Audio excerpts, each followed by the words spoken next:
Well, it's been a quiet week in Lake Wobegon, Minnesota, my hometown, out on the edge of the prairie. There was a full moon on Thursday. It snowed a little bit. The sun now goes down before 5 o'clock and will for a while. Cold is here. The kids are still wearing light jackets because they're from here, that's all. And you don't dress warm until you really have to. And some people have yet to turn on the furnace. The Lutheran Church had heat on last Sunday. It was All Saints' Day. And they read the names of all of the departed, the blessed departed, going back, I think, 100 years. It took them 15 minutes, and there were 6 readers reading simultaneously, but you wouldn't want to leave anybody out. Darrell heard the name of his father, Gunnar Tollerud, and remembered his dad. His dad never turned on the furnace in the fall or winter until he could no longer break the ice on the toilet by peeing on it.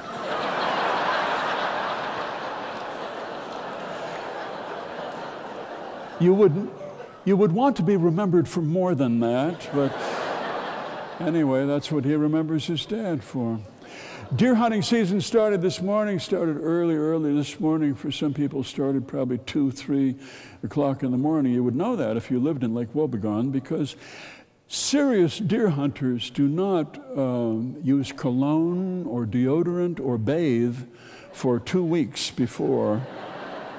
They do not shave because deer can smell all of these things. And in fact, the night before they go deer hunting, they take their clothes and their boots and they dig them up out of the hole where they've been buried in the backyard for about a week. And they pack up their groceries and they head north up to the hunting shack, and there they stay for 4 or 5 days, a week, whatever they like, eating steak and fried eggs and drinking whiskey and enjoying free speech. And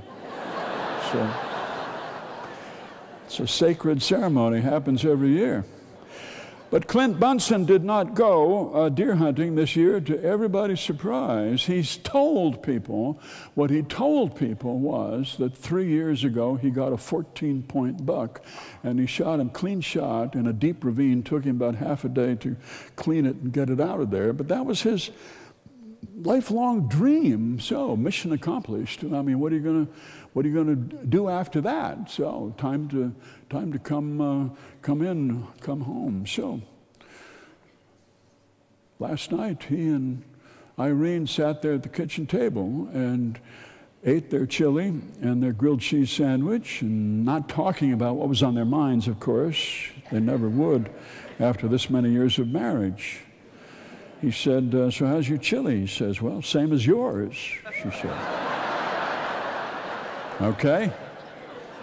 So how's your chili? It's fine. Well, so is mine. So good. I was just asking.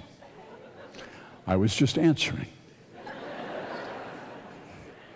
She's been telling him for years that she wished that he would stop hunting because she worries herself to death that he'll be shot and killed out in the woods. And now that he has finally stopped, she wishes that he would still do it. Hard to explain. It's not that she wishes that he would get shot, but when she said goodbye to him all those years and he would go off in the late fall and go hunting, she would imagine that he had been shot and killed, and that the mourning period was over, and that now she had sold the house and gotten a good price, and she imagined going to San Francisco, going to New Orleans, going to Boston, and making a new life for herself and meeting new people. And she liked to imagine who she would meet and what they would say. It just was an interesting fantasy, and she's just not used to having him around like this and having to make conversation with him. And he's not used to it either. He misses being out in the woods with his guys. The real reason he's not going is that 2 years ago, Darrell said, is it okay if I invite my brother-in-law, Howard? And what do you say? What do you say?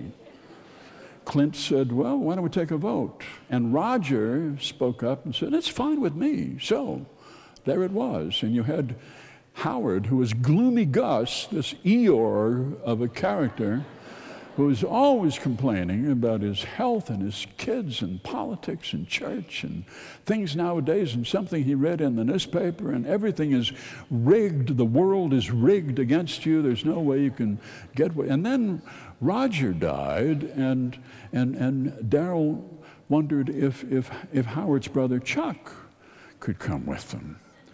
What are you going to say? And so Chuck came, who was a kidder, nonstop. Howard called him the Chuckster. You get tired of that after a while, and the fact that he wore his baseball cap backwards just ground Clint's teeth. And then that was the year that Clint fell asleep up in the tree in the deer stand, and he fell out, and he wasn't hurt, but the Chuckster saw it. And he just couldn't let go of it, you know. Well, who's going to go out with Clint, huh? Make sure he's okay. How about a seatbelt for you, Clint, huh? So Clint dropped out this year. He said he had prostate problems, and he just had to pee all the time, and deer can smell pee, but that wasn't it. They said, well, that's easy for you, but what about the rest of us? Now our wives are going to be on us. What are we going to tell our wives? He said, just tell them that you have a deep need to hunt, and if you did not hunt, you would become psychopaths, and you would walk into a Denny's somewhere and start shooting. Just see what they think of that.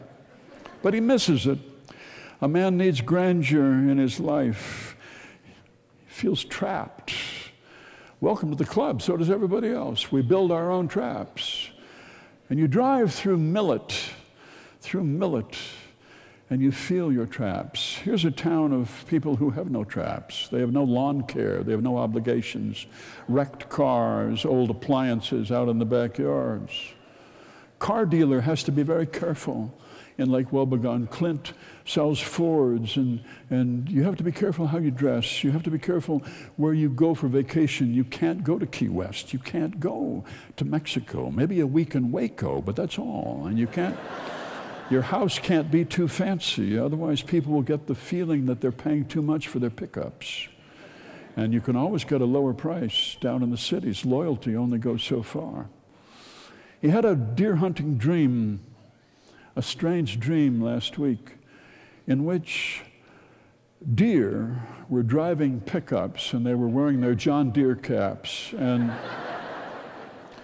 big fat dead men were lashed to the front fender of the trucks. The deer were hanging out in Elks Clubs, and they were drinking deer beer and telling hunting stories, and one deer had Chuck's body on his truck, and somebody asked him about it, and he said, yeah, me and Whitetail, we saw this guy lumbering across the parking lot towards a Denny's, and we let him have it. He dressed out around 120 pounds. Little bland, you wonder how he tastes. Little bland, but you put some birch leaves on him and he's okay. Not bad. He drove up to Duluth this last week looking for grandeur, looking for the grave of his grandfather. His grandfather was a conductor on that Prairie Queen passenger train that was so famous back in the 20s and the 30s. It ran from San Francisco directly into Duluth, where it met up with steamers that were heading for Europe. It was a beautiful train, the fastest train the world had ever seen. It would go 150 miles an hour on the straightaway of North Dakota, but it carried a billiard table in the parlor car. And when they came in close to Duluth, they would slow down alongside the St. Louis River, and people would stand on the rear platform and they would troll for walleyes. And the train would roll into Duluth, and people would get off and get on the steamers and head over for Europe. 1939, the war was coming on, and they put that Prairie Queen on a boat headed off east to be part of the war effort, and the boat foundered just about 5 miles out of the Duluth harbor, and the engine fell off and into 1,000 feet of water, and it's still there. Today, if you hold your head underwater long enough, You can hear the bell tolling. His grandpa was a conductor on that last run to Duluth wearing this beautiful uniform. He looked like a Civil War general, and he stood there at attention as it went off on the ship. And then he died a few years later, and he was buried. Clint got tired looking at gravestones up there. Didn't find Grandpa's gravestone, but he turned, and here he could see through the trees. Here was the lake out there, this magnificent view, the lake and the city of Duluth and the long sand spit of Minnesota Point and the railroad from the Iron Range bringing ore down to the boats that took it away to make the great skyscrapers and the bridges of America. Blessed are they who mourn, for they shall be comforted. He thought, that was the gospel last week. Blessed are those who hunger for righteousness, for they will be filled. Blessed are the merciful, for they will receive mercy. Blessed are those who seek grandeur, for they shall find it wherever they look. For all the crap that you have to put up with, you will be rewarded somehow, even if you don't recognize it. For all the cold nights, you will find warmth. For all the times that you fall, you will be uplifted. It will happen. That's the news from Lake Wobegon, where all the women are strong, all the men are good looking, and all the children are above average.